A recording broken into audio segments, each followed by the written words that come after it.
Greetings. Now we are back. Can you guys hear me okay? Let me know. Had issues on the previous one. We were talking about angels. We're talking about angels and why they don't look like the way you think they look. And just like you heard in that little mini documentary, that's what they do. As time goes on, books get manipulated, get distorted to make you think a certain way, make you feel a certain way. And whenever I see a particular religion, or a person from that's really hardcore in that religion, like to demonize and scrutinize certain things outside their religion, I'm like, wait a minute, if you're saying this looks like this, did you know angels really look like this? You think they really look humanoid? And oh man. And it makes you wonder when you see certain UFOs and stuff, are they really UFOs? Yeah, just like in the documentary, I totally forgot that even parts in the documentary was talking about could have been a UFO actually, in terms of angels, so to speak. And with certain UFOs in general, when I used to be in the hardcore conspiracy world, the main consensus you get from UFOs is they are organic, energetic light ships, meaning they harmonize with your vibrational energy and light. They go hand in hand with certain ships and stuff from certain CIA documents and all the way to the KGB, like all those stuff I used to read about and was so hardcore into. But that's one of the main consensus you get. What about angels? How weird are they though? Yeah. Let's see if I can play it one more time. Let's see if it'll play.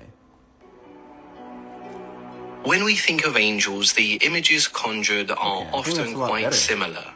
Radiant, winged figures with many human traits. We see this imagery in modern depictions as well as in classical art, so one would assume this is how they are described in biblical and ancient texts, but this is far from the truth. Angels take more of a spiritual form as opposed to a physical one. There is no real description of what an angel's true form is, but there are some descriptions of the bodies they assume.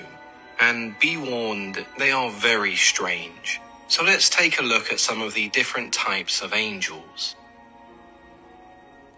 In the 12th century, scholars divided all of the angels around God into categories based on a hierarchical system. In Christianity, this is sometimes referred to as the 3 spheres and the 9 orders of angels, because it describes a 3-tier system with 3 types of angels in each tier. Near the bottom of this hierarchy are the cherubim. The book of Ezekiel describes them as having 4 faces, each one representing something different. The lion represented wild animals.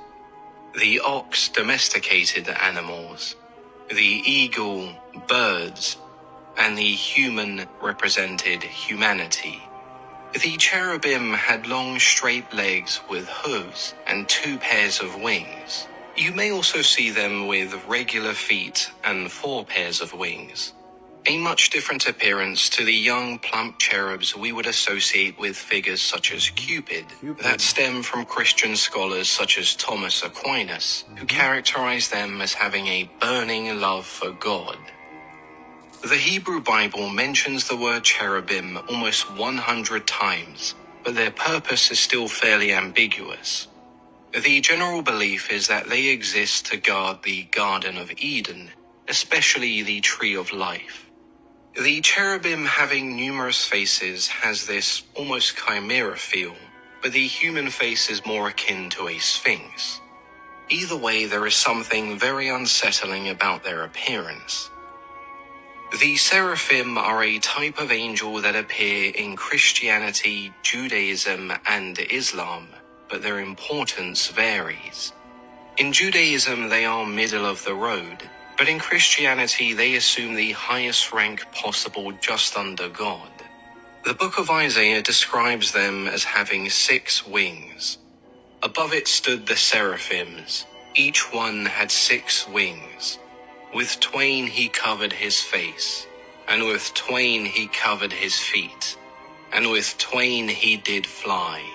And one cried unto another, and said, Holy, holy, holy is the Lord of hosts. The whole earth is full of his glory. From this passage we gather that 2 of these 6 wings were used to cover their faces, 2 to cover their feet, and the last 2 were used to fly. The second passage describes them almost as cheerleaders who fly around the throne of God spreading his word.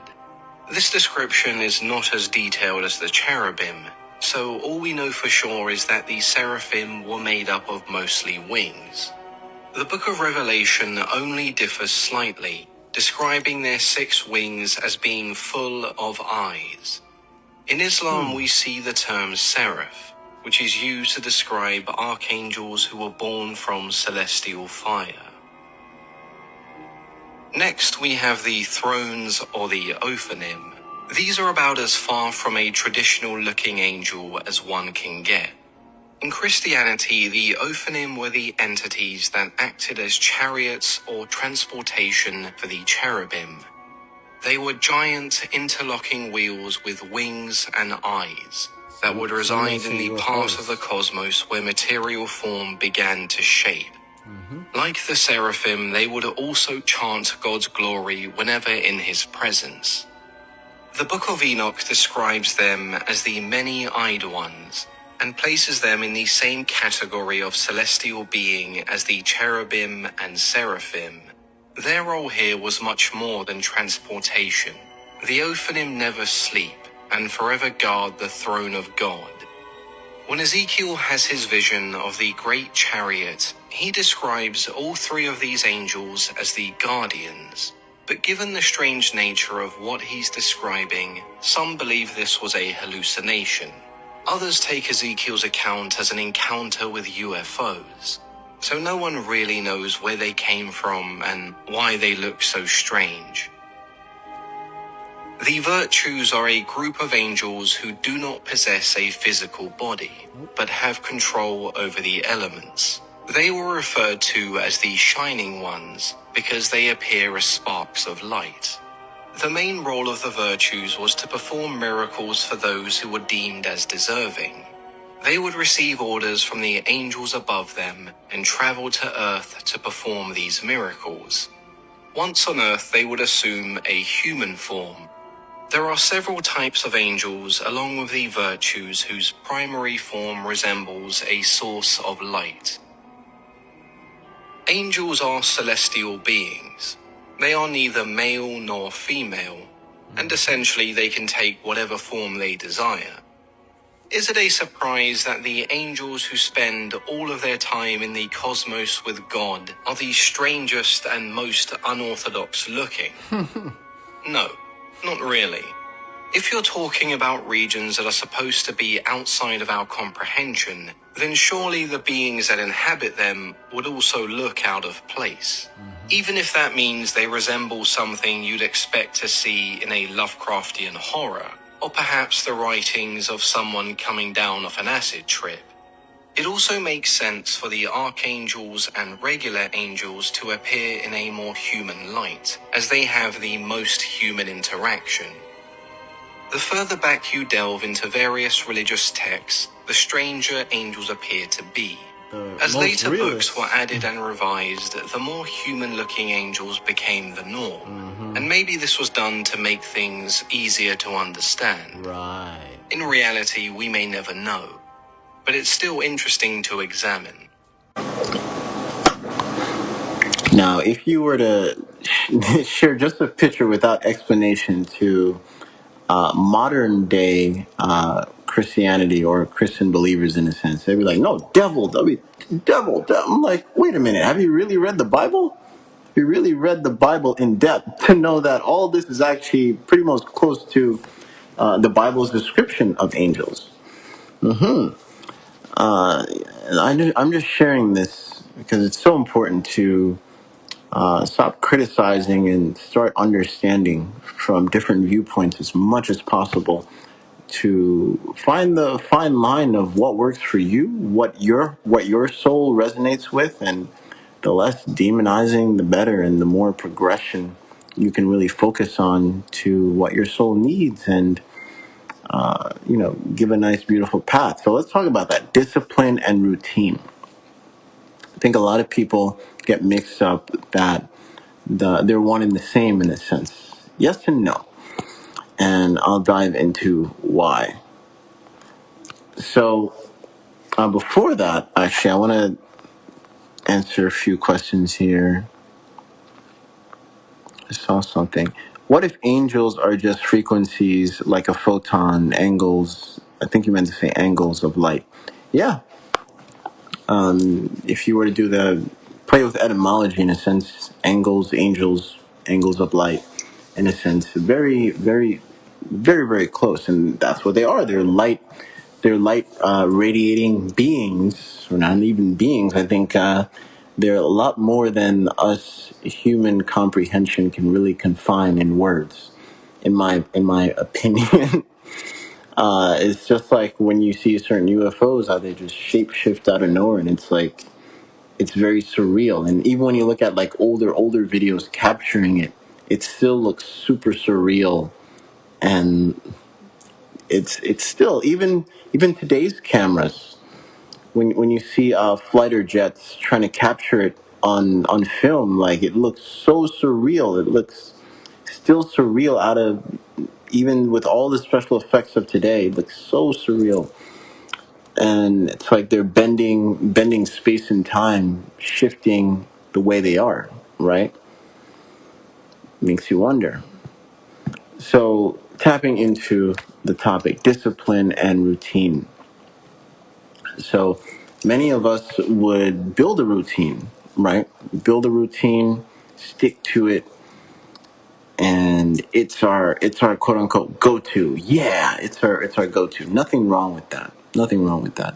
And it's a beautiful thing to build routines here and there for sure. Never forget, as you build a routine and you stick with it for so long, never forget you're going to see that it's more than the routine you're building up. You are building up discipline, right? You're building the aspect, the energy of discipline. And now when you build up that discipline, and the discipline it's the exercise of your willpower. That's what it is. The routine itself is not your willpower. You sticking with it, that is the discipline, and that's your willpower. And you sticking with it, you're growing and growing it and growing it and growing it and growing it and growing it. And always remember, you can expand that willpower to other things and mix up your routine here and there. Never be confined to relying on the routine itself. Because when you build up your discipline, the routine at a certain point, you it's good to expand. Either expand, simplify. It doesn't have to be even more complicated. You can simplify it too. That's still expanding. Never forget that either. A lot of people like to say, "Oh, the routine's getting old. I need to complicate this, complicate that." That doesn't. There's different ways of expanding. Even simplifying it as much as possible, and you'll find that when you simplify it, then you can even start adding, twisting certain things, rearranging certain things to make it really work for you. And that's why I like, when I work one-on-ones, it's so fun. And that's why I still do it till this day. I think it's 9 years now doing one-on-ones and stuff like that.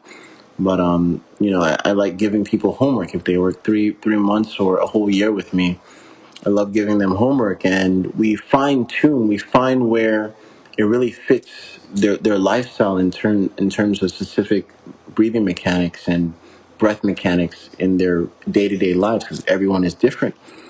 So we fine tune, we find something that really works for them, and when we find that, it's easier for them we simplify it. That's a fun thing that we do, and we as time goes on, they get used to it, and then they can finally see how they can twist certain locks and have that spontaneous spark, which is so healthy for the brain. That's why I mean, like, never get lost, never get confined to the essence of the routine. Really focus on the aspect of the discipline feeding the routine, and be grateful for that. And every day, even if one day you miss a routine, remember all those days you were actually doing the routine. Remember, the subconscious mind does not perceive the time the same way as the conscious mind does. The subconscious mind is just picking where it left off. So never stop downplaying that. Oh, I didn't do this today. But hey, you did it like six times or more than that, right?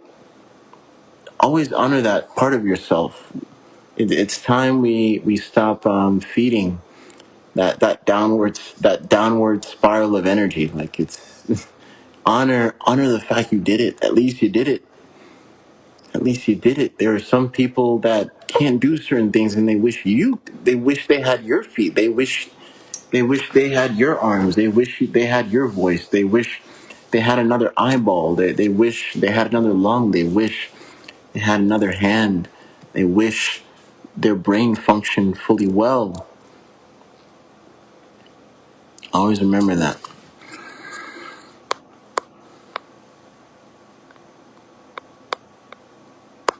Vibrate high. Beautiful. Look. Not just high, vibrate in alignment. Vibrate in alignment. It's the same aspect of the whole thing with detox. I like saying transmutation. Let's flip from detox to transmutation. Because when you went through the whole detox period and you come out a total different person, did that whole experience just leave you? Is it out of your consciousness? No. You know what it feels like to go through pain and go through the fire, so to speak. So you know how hot it is and what it does to your body, so to speak, in that sense, right? So that's part of your experience. It's always part of you in a sense. But you've learned to transmute it into healthier patterns of your life. Because it is still technically part of your life. No matter how you look at it, it's part of your whole experience of life. It's in your Akashic records, so to speak. It's in your subconscious. Now you've gotten to the point of transmuting all that pain into bliss, happiness. Beyond even happiness is growth, right? Overall growth.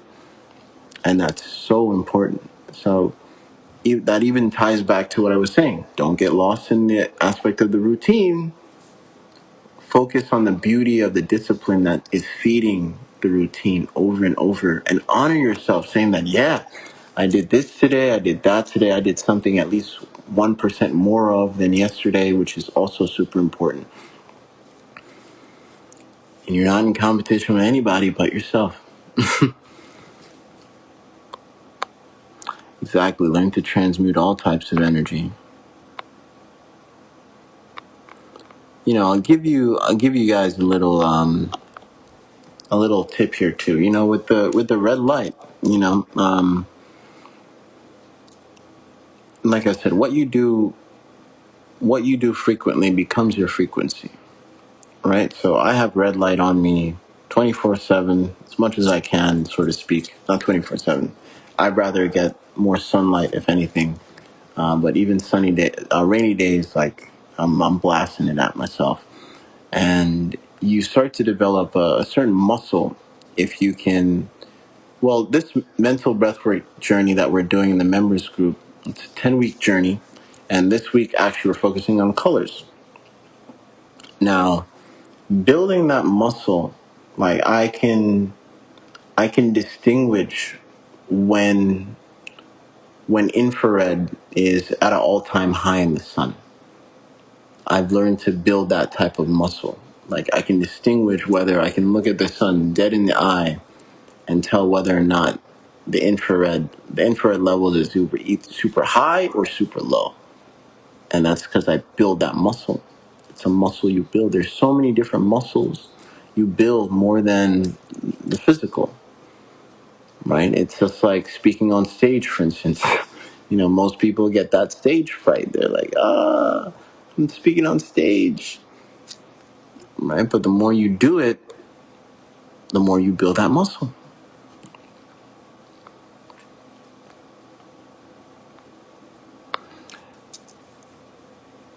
Q Godem 808 says, shape shift through this reality to your benefit, but stay true to self. Exactly. Practicing transmutation can take you through a transformation. Indeed. Indeed. Indeed. If anybody wants to hop on live, you're more than welcome to. Vibrate on alignment. That's what I'm saying.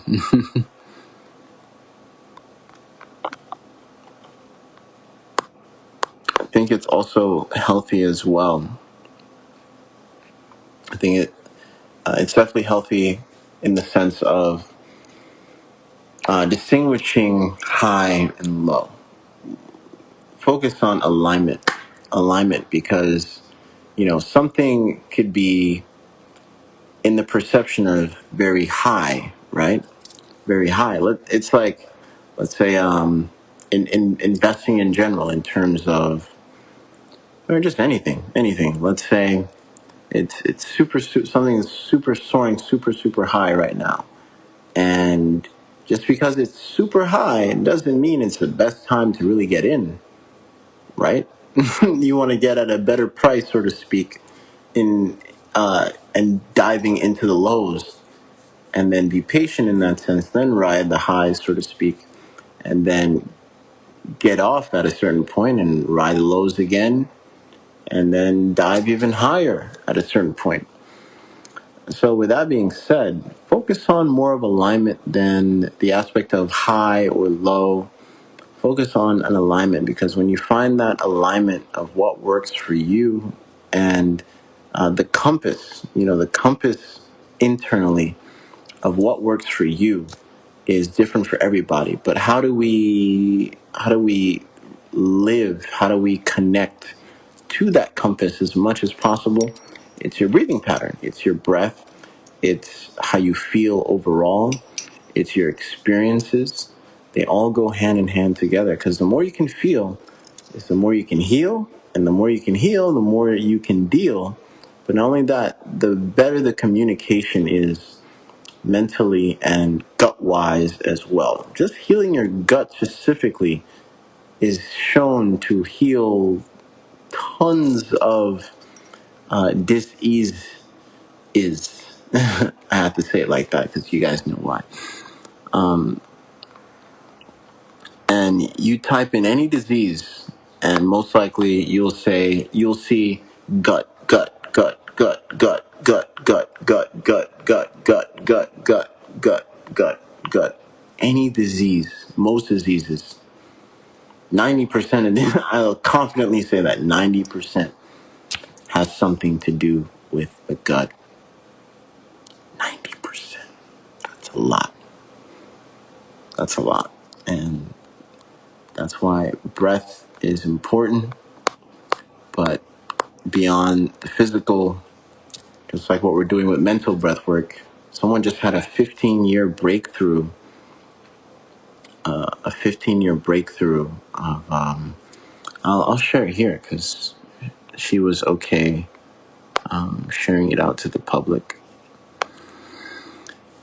15 years of healing a relationship with her dad.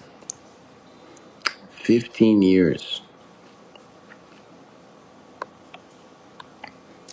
Despite with the power of color breathing. And something to know, colors is universal. No matter where you go, colors is universal. It's frequency as well. Colors are frequency. So learning to harmonize with certain colors at certain points of the day and certain times, we build an energetic frequency connection And we utilize our breath in alchemy breathwork. And with people, when if you can see auras here and there, you know that auras, they're not shaped in one color. They're a multitude of different colors, and it all depends on those person's emotion, right? So as you know that colors are frequency, tapping into connecting on a very deep level, you start to build, going back to the muscle, you start to build an energetic connection through certain dimensions of reality that can connect to a person on a real deeper level than they even realize. Going back to the sense of 90% of communication is nonverbal, right? That also has to do, like I said, breath mechanics is one, but even even the aspect of colors. Colors can be communicated as well. Down to the food you eat. They have colors, right? And your body reads those colors. It does. That's why mono-mealing in general is so powerful in terms of healing and just the best for your gut, in my opinion. It's easier for the body to read the colors when you mono-meal. Okay. What guided breathing technique on YouTube do you recommend a try? So if you haven't seen, we have released Breath Dojo 1. Mind you, there's like 5, we're about to hit 6 Breath Dojos in Breath Family. But now this is available to the public. You can go to my YouTube, Devon the Black Airbender, and you go to playlists, and it's all right there. And what Breath Dojo is, it's a series of different breathing mechanics that we do all throughout the day as a family. And we start 3 a.m. Eastern Time, and we go all the way till the next day. Some days, depending on if everyone's vote, because I do allow the members group to vote, some days we might even go 2 days. When I come back from Egypt, I definitely want to do a 3-day one. That would be really cool. And you can tap in whenever you want to. You can tap out whenever you want to. You can come in whenever you want to, and it's all there for replay as well. It's a beautiful, powerful resonance that we all co-create together. And man, yeah. Thank you, Landon Eaton 1. Thank you for asking the question. Thank you for reminding me to share this. Some people didn't see my story, or some people haven't seen the other live I talked about this. So thank you for bringing it up, brother. So yeah, this is something, if you want to harmonize with the energy itself, start at 3 a.m. Eastern time. If you want to harmonize the energy in that sense. But this is something, you can do every 3 hours. Try it out. Try that experience out every 3 hours, and I might have a giveaway soon when I come back from Egypt. So definitely get some time in. Try this out every 3 hours. All right. All right. Someone goes, I'm my energy healing practice. I learned wearing red Christmas tree protects your energy when you are out in public. Oh yeah, and that's why it's very interesting. In certain Spanish cultures, we like to wear red on our left, and also it also connects to certain Jewish traditions as well, with the red on your left.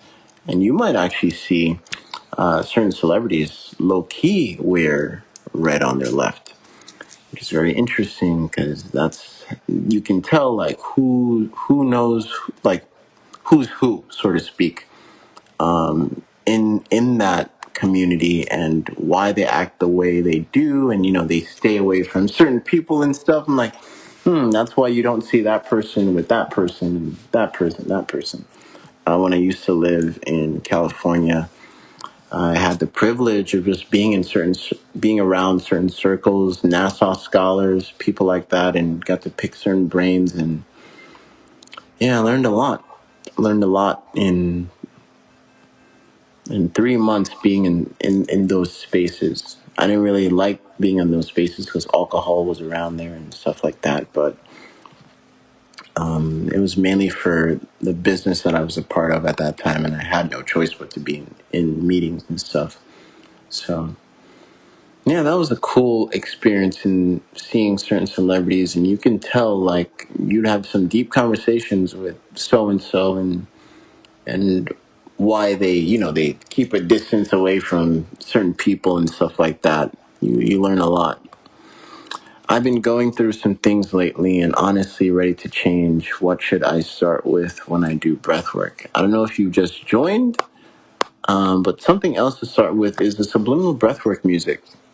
Our mirror neurons, just because you're not actually doing the breath work itself, it picks up on it and it really does wonders. It's a beautiful thing. Read some of the comments yourself and some of the subliminal breathwork music on there.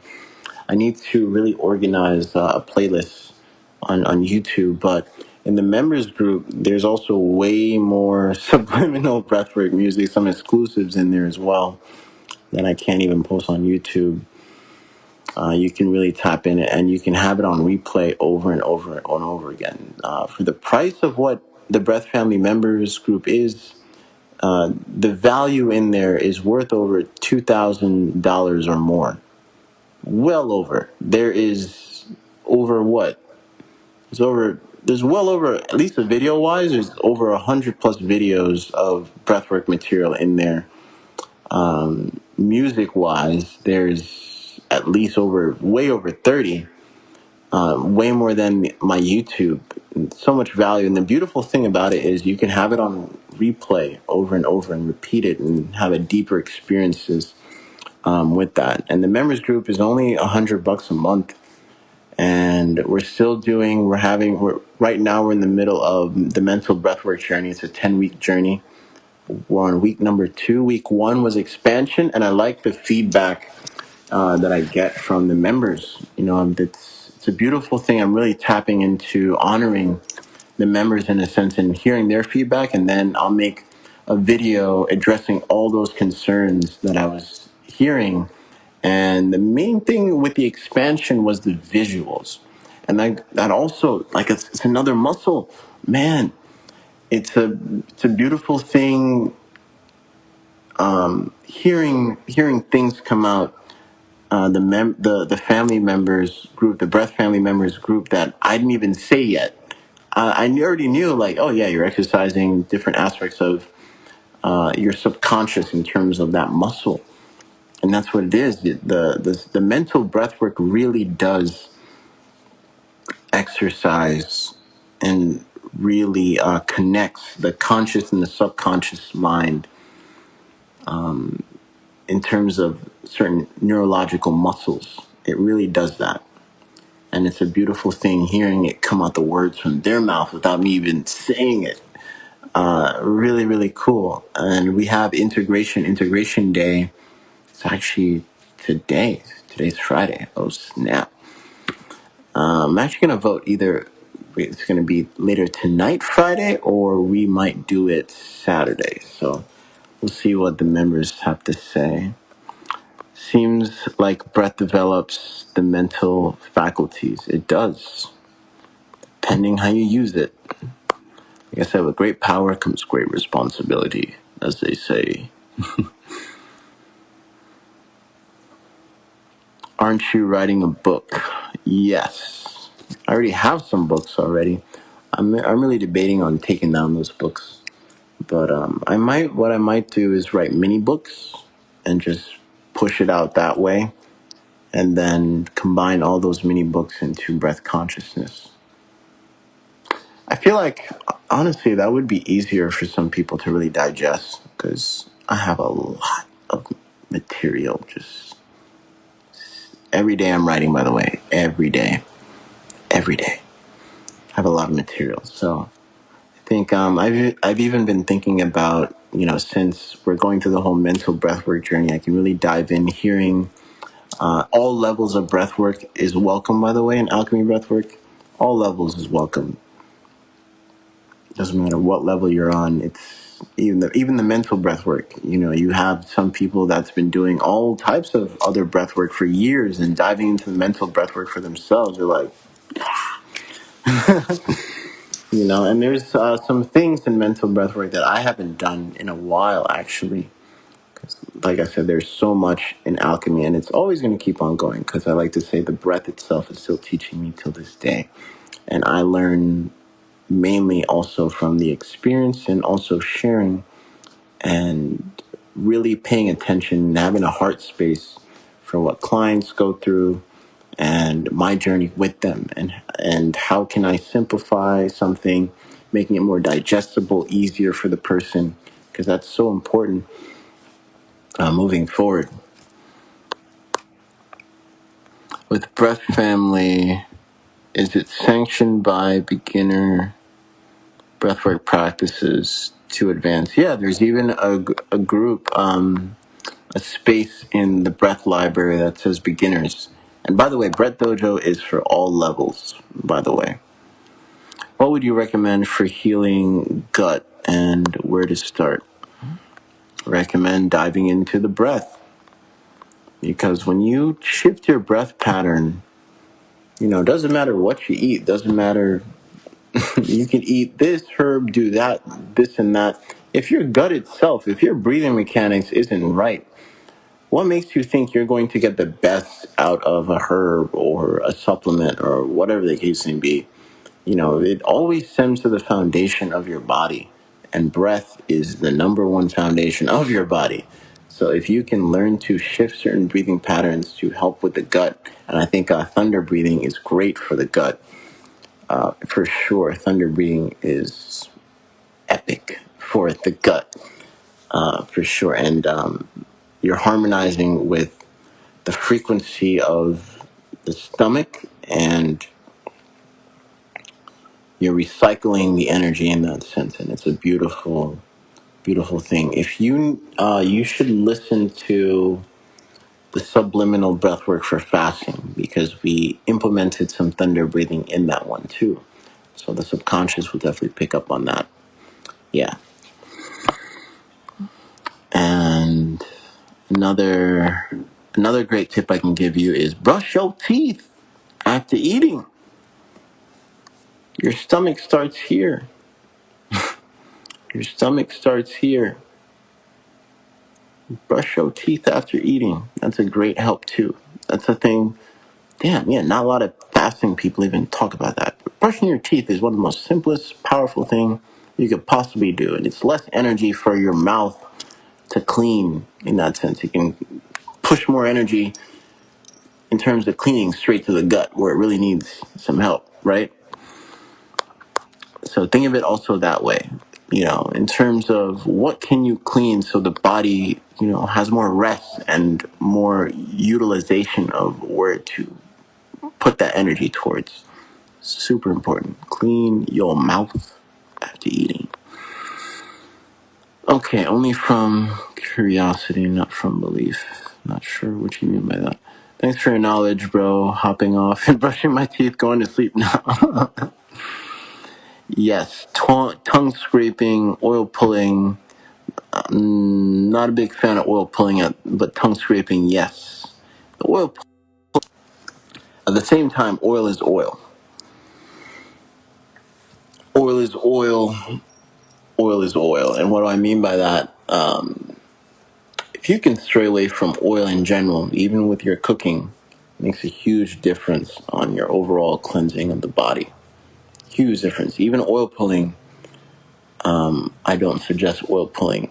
Tongue scraping, hell yeah. Tongue scraping, and just get in the habit of brushing your teeth right after. Activated charcoal with lime is great as well. Super powerful if you don't want to use oil and you're on that journey of giving up oil too, because oil and water don't mix. So what do you think oil in your blood, how do you think that mixes? No bueno.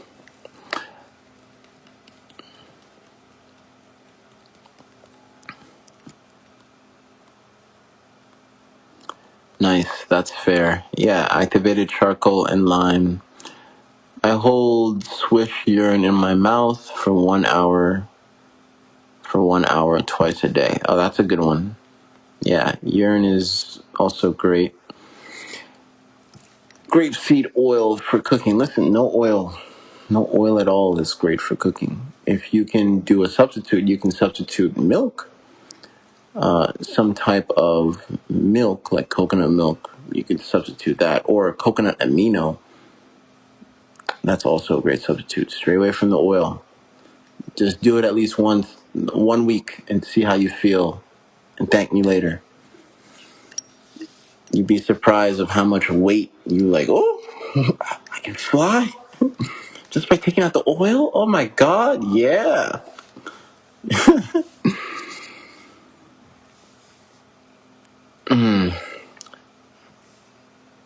Turmeric's a bit harsh on the body. What food you recommend? We should talk about what frequencies I recommend.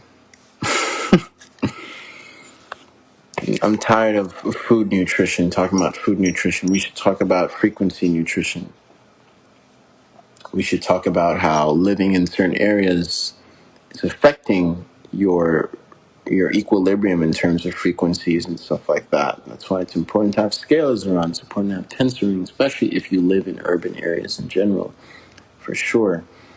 And even if you live in a remote place, I work with people that live in remote areas and communities in that sense. They don't have to get a scalar, but I at least tell them, hey, get tensorings. You will feel the difference in your space. Huge difference. Doesn't matter how far you are off grid. Just like we experimented ourselves turning on the scales. If you didn't see that video with the birds coming in, because you lift the veil. Doesn't matter how far you are out in the woods. You live on a planet that has cell towers pushing energy all around the world. Doesn't matter how far off grid you are. You live on the planet just like the rest of us, dealing with that. It's less waves coming around those areas for sure, but it still penetrates. It just doesn't. It just not stag. It's not stagnated. It still penetrates. So, my Sifu, when he turned on in the remote place of China, by the way, in a remote place of China, turned on the scalars in a remote place, start hearing high pitches, starting feeling the mountains of, like, you can really feel the mountains of energy. Like, man, I want to do that on a mountain at least. But hey, I'm going to Egypt. I'm bringing the scalars to Egypt, and it's going to be remote too. So I got a battery pack. I'm ready to go. I need a scalar, bro. Oh, yeah. If you need a scalar, email me, devon@alchemybreath.work. And in the subject, scalar delivery. And if you're someone that wants to... Oh, yeah, by the way, I want to share this because some people have been asking me about it too. I have a Breath Partners program. And there's some people that have already, I have like at least 10 people already have quit their 9-to-5 jobs, just sharing helpful tools that actually help people. So if you're interested, check out the website, alchemybreath.work, go to Breath Healing Tools and just click Breath Partnership. You get 20%. And if you want to share the scalars, if you want to have a commission off the scalars, I'm giving 10%. Because some of the people have been asking about that. How do I join the affiliate program? Go to... Okay, ignore that. Okay, all right. I guess you got the answer. Yeah, alchemybreath.work, and go to Breath Healing Tools on top of the page and click Breath Partnership. Oh my God, life-changing. Thank you. You're welcome. Yeah, I have 10 people currently right now have quit their 9-to-5 jobs, sharing tools that actually work. People who worked at 7-Eleven, people who, these are these are conscious, I like to say conscious, light, beautiful souls that, they don't want to feed certain energies into the matrix in a sense. And, they feel good themselves, even though they're not the ones doing the one-on-one sessions or whatever, or, they're still part of the community and they're part of helping really shift people's lives. And I'm sure some of you on here already have seen so many testimonials that I have. And you know the power of breath yourself, and you can help another in that sense, for sure. I emailed you. Okay, cool. Yeah, I'll type the website here. Does anybody want to hop on live? I got a little bit more time.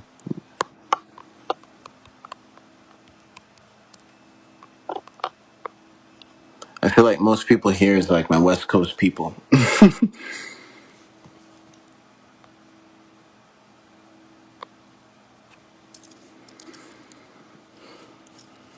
Yeah, so the beautiful thing about the new scalers, if you don't know, you could literally type in diabetes, hair, spine, bone growth, eyes, and you can literally create programs directing towards utilizing that, targeting that. And the beautiful thing about it is it you can run it 24/7, 365. And it comes with a laptop, comes with a generator, and it comes with the actual scaler and the crystal. And yeah, let's talk about frequency food. Yeah, the body itself is composed of many different frequencies down to the organs in terms of the specific frequencies running back and forth, sweeping back and forth with certain organs. That's why when you hum, you generate certain resonance. And if you hum long enough, if you can hum for at least a good 2 to 3 hours, you'll start realizing, you start feeling you start feeling different parts of your body in that sense. Yeah, man, you're an orchestra. You got it, brother. You got it. You got it. All right, we got somebody want to hop on here.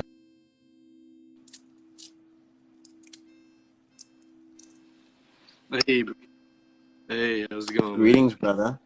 So, I got a question with perception and being in line by frequency, like you were saying, vibrate in alignment. Um, so with Hmm. harsh frequencies, that's being emitted through the cell towers and everything else, would you say our perception and vibrating in alignment can overcome that? Or, if our perception is, let's say I'm breatharian and my health is fairly optimal, and um, I'll try to get myself in the light some. But yeah, are you understanding what I'm getting to? Yeah. Let's put it to like this. I love giving this story. I don't know if it's really a biblical story or it's just a well-known story. So this guy gets stranded in the middle of the ocean, or no, let's use a pit. The guy gets stranded in a pit, and he says, "God will save me. I'll be fine." And Mm-hmm. a couple people come by. This one guy comes by. Hey, I have a ladder here. Do you want help? I'm like, no, God will save me. Lady comes down with a rope. Nope, I don't. I don't need it. God will save me. A couple guys come down, try to bring the guy up. He's like, no, God will save me. And then he just dies and end up in heaven. And he goes, Yeah. God, why didn't you save me? I was like, I sent all these people to help you. Like, what Yeah. do you mean? I got you. So, in terms of that perception, yeah, I think it's so important to be aware of, when help is right in your face, it's good to honor that help and Sure. utilize it. Okay. Uh, And that comes with the message, um, if the universe is what it is in a sense, then it's a good thing to honor it as much as possible and honor the fact that the universe is expressing itself through people as well. And when you don't have that perception, I feel like that's more in the I could say, and I'm not a person that believes that ego is totally bad or this and that, but some people are trapped in their ego in a sense, and they can't allow like full expression of connection, which is super Okay. important. All right. So it helps. It helps to a point, but there's action that needs to be taken. Yeah, for sure. Yeah, Understandable. yeah. All right. Well, that was my question. If I think of any, Fire, thank you brother. for Thank you for accepting. hopping on. Peace and harmony. I'm getting the habit of saying that because peace may look like so many different for so many different people. All right. Pursuit of happiness is where I heard this first. Yeah, it's a classic story. It's a classic story. Expression definitely and super important in these times. Yeah, man. I'm mute. Uh-oh. Can you guys hear me? Ozone compression breathing. Or better yet, on this vibration. Can you guys hear me? Yeah, if anybody wants to hop on live, let's see how much time I have left. I got 8 more minutes.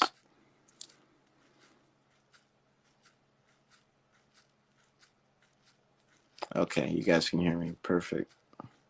Yeah, I got 8 more minutes. Anyone else want to hop on or any more questions? Loud and clear. Cool.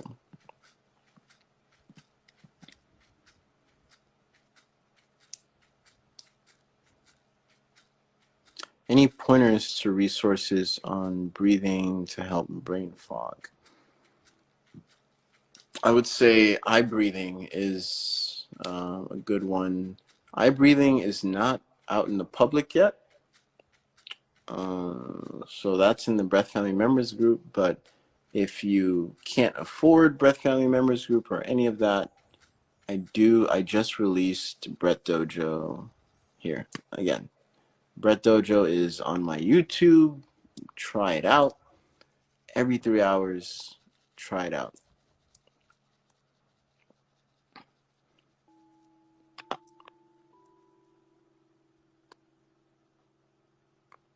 All right. Shivambu. Santi, good to see Greetings, you, brother. brother. Likewise. Yeah, you want to add to the topic? That's the debate. Is like I don't know if I want to talk about frequencies or about Shivambu. I have a question as I'm on day 3 of urine therapy. Just urine. Okay. And my body is going through like deep intracellular healing that I haven't dealt with before. Like I've only been drinking urine and a lot of it's aged. And so like I have like a very potent ammonia smell in my mouth. And I keep on getting like a dry mouth, like, you know? And I was just wondering if you've had experiences when you were beginning your journey of heading back towards, you know, our natural state of breatharian.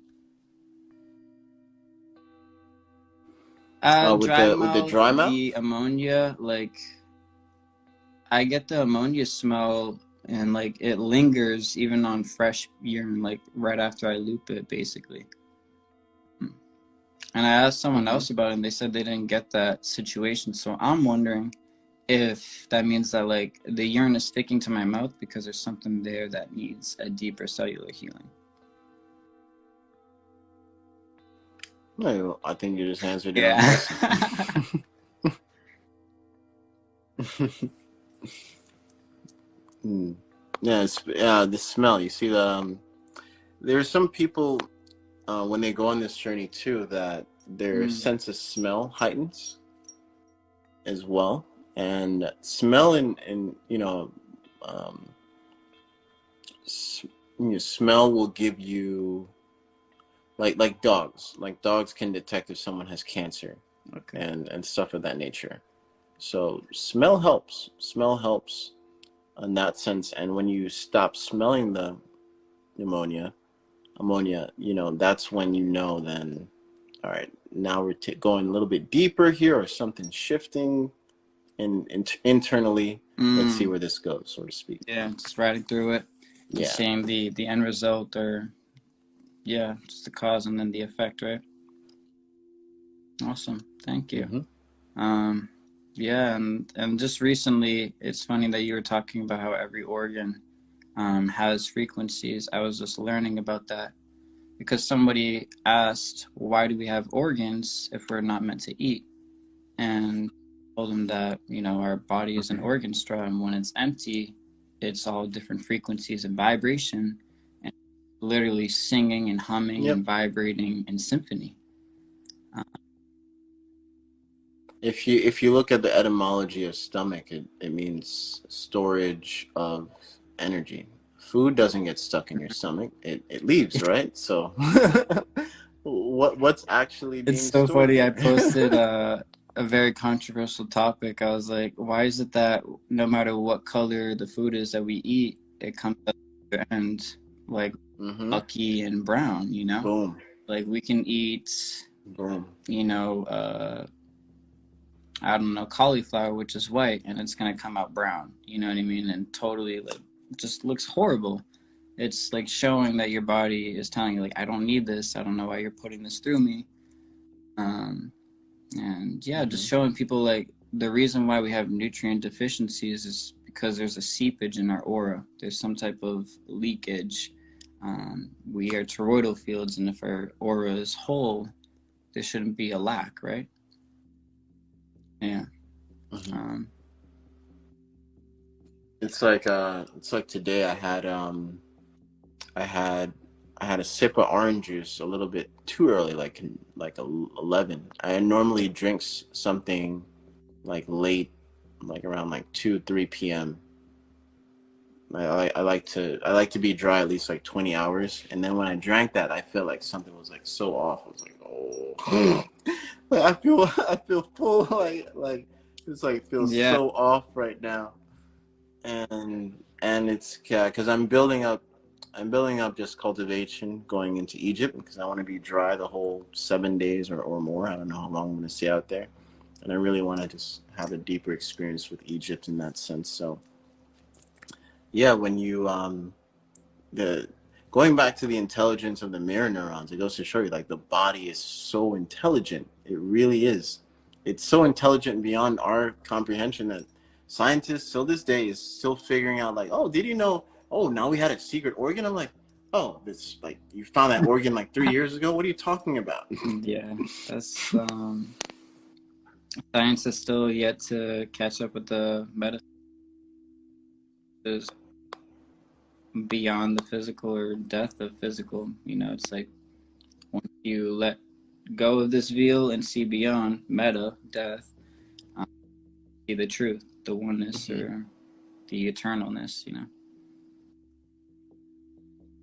Exactly.